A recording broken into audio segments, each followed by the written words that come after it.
Son visage a bercé le quotidien des Français, avant qu'elle ne prenne sa retraite en 2017. Catherine Laborde célèbre son 72e anniversaire lundi 8 mai. Mais celle qui fut l'une des présentatrices météo stars de TF1 pendant 28 ans ne profite pas vraiment sereinement de sa retraite. Elle doit désormais vivre avec la maladie à corps de Lévy, une maladie neurodégénérative proche de la maladie de Parkinson.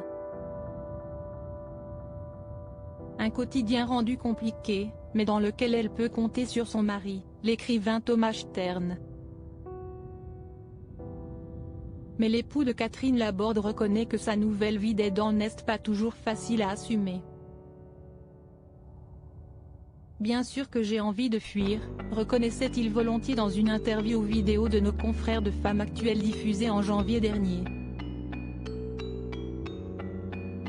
Mais je pense que l'une des grandes tâches qui se présentent, alors que l'on a entre 8 et 11 millions d'aidants, c'est comment on laisse du répit aux aidants.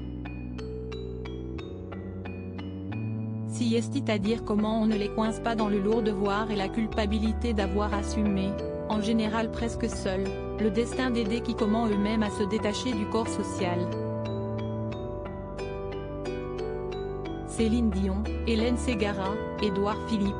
Ces stars atteintes d'une maladie rare et Catherine Laborde, qu'est-ce que la maladie à corps de Lévy dont elle souffre?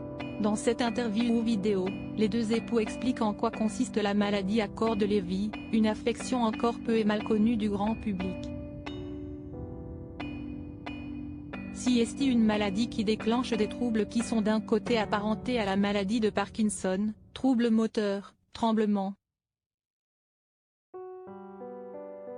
et d'un autre côté des syndromes de type neurocognitif, perte de la mémoire immédiate, troubles de la reconnaissance, difficulté à se situer.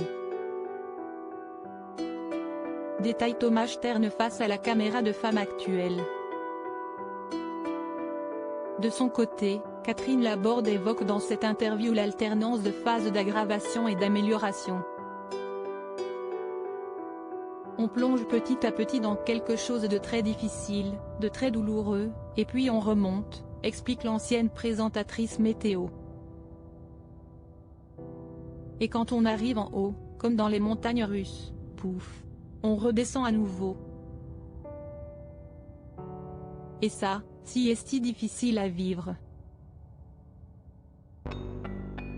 Crédit photo, Coadic Y.